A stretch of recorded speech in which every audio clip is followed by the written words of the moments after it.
Hey guys, it's Friday again, so it's our dry truck day.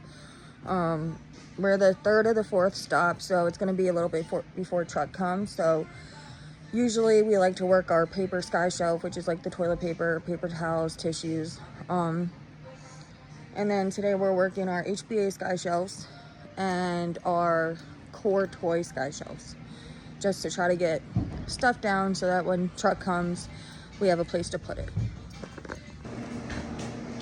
Hello.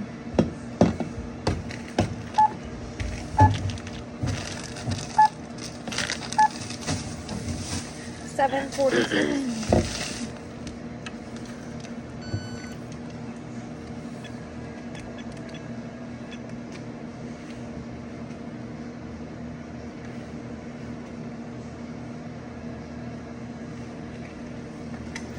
Have a good one. Thanks, you too.